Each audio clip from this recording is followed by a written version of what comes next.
I'll try to be as gentle as I can with this, but I'm going to be passionate because we have a lot of youth of America. I call many of you the youth of America. And with my own kids, some of you are young enough to be mentors. So I'm gonna, this rant is going to be toward the youth of America. And like you're one of my children. So, and what I want to talk about, let me ask you, who's managing their household to a balance sheet, to your net worth? Who does that on a month-to-month, year-to-year basis? Does it above zero? All right. There's a few here managing to a net worth, to a balance sheet. And that's what I recommend today, is that you manage your life, your finances, to a balance sheet, to your net worth. So what does that look like? We talk about managing the net worth to a balance sheet or net worth. It's what you have versus what you owe.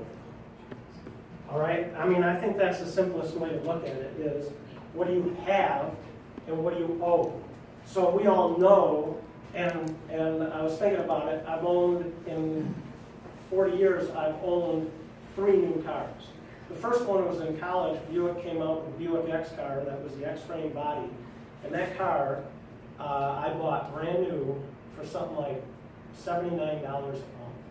It was a $4,000 car. It was crazy. They came out with this car.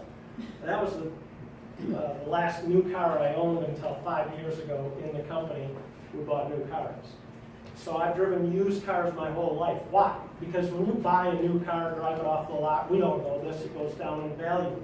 So what you have is a $10,000 new car, you drive it off and you owe $10,000, but when you drive it off the lot, you have $8,000. That's a negative net worth. So we want to invest in things, and we want to get to the end of the year and say, boy, I have more than I owe.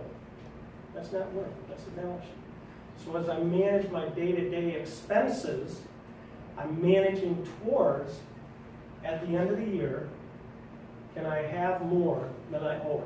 Can I have a little more than what I owe? That's it, just a little more, year by year.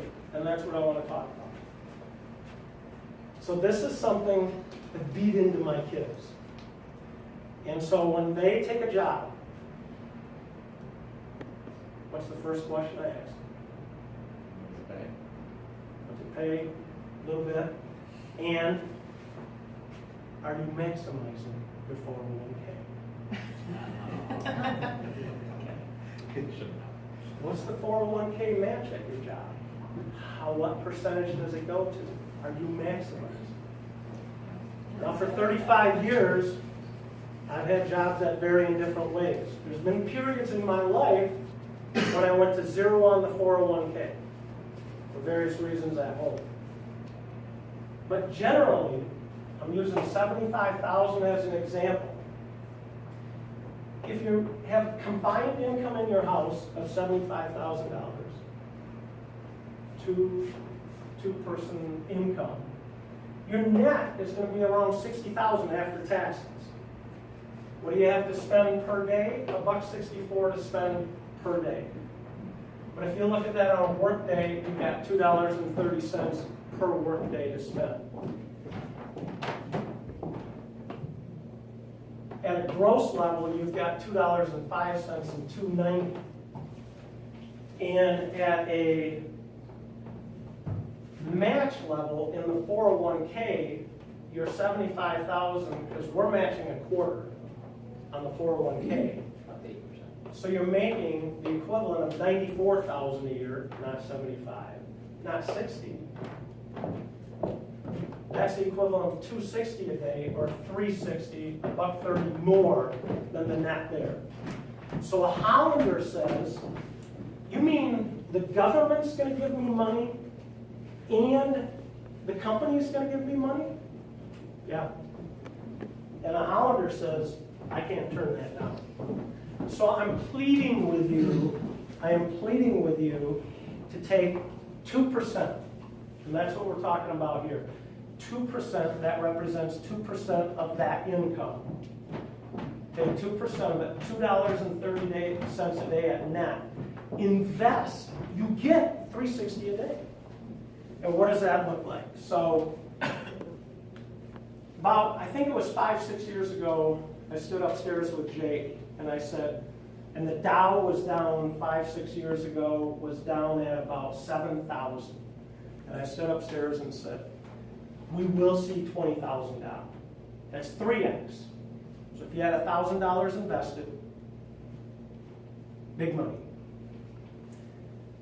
Turns into $3,000, 6-7 years. We will see 20,000 down. You will see 40,000 in the Dow in your lifetime. Youth of America. You will see it. There is a return on investment in the stock market.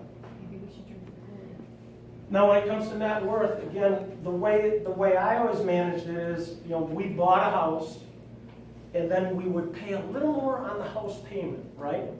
Pay an extra $25 a month. I'm beating the payment. I'll throw 50 at it. I get to the end of the year, I made 2 extra months in payment. Cool. What I owe is going down, what I have is going up. And it's the same thing in the 401k. If I could find 2% of my income, $2.30 a day, I could get $3.60 a day in investment from the government and from I3 and from myself. What's that look like? At 2% of $75,000, if you're 35 years old, 30 years from now, you've got $436,000. That's 2% going into the 401k. That's at what Jake says is the S&P 500 index fund going back 40 years, the average of the index fund, which is 10%. Do less than that, it's going to be less. Now I said if you're 45 and you invest for 20 years, almost $300,000. Now if you're older, like some of us in the room here, and because I've been doing this for 40 years, and it's like, you're going to retire someday, it's like, crap, that day's getting closer, so we got to feed that beast. But still, if you put 6% of your pre-tax income into the 401k, you've got $100,000 in 10 years. Not bad. I read another article about retirement because you kind of think, when you retire, we're going to have this much money. What am I living on? I got Social Security plus this. And the article basically said it's up and down, right? Hey, here's an idea.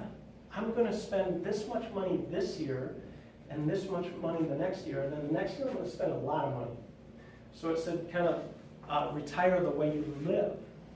Well, if you saved $100,000, here's what I submit to you. You could go around the world every other year for 20 years straight.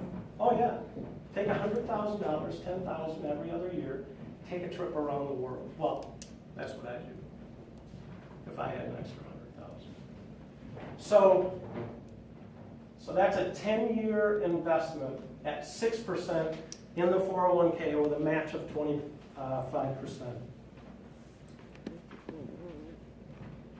There's some articles I'll leave for you here. Millennials show more love for ETFs.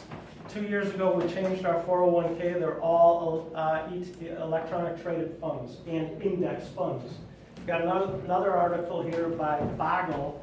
He's the founder of the Vanguard investment company. His whole thing was index funds and ETFs. No management. Just put your money in and watch for 10, 20, 30, 40 years. And that article goes to that. So I'm here like I really care about you. And if any one of you youth of America would get up 30 years from now and say that guy Ritsema was all fluff and symbolism. But because of him, I started feeding the 401k. And I don't have to starve. And you end up with, $250,000, $500,000. I think that'd be wonderful, and that would really make me happy. So that's my challenge to you. invest in the 401k, feed the beast, and watch it grow. It'll be great fun.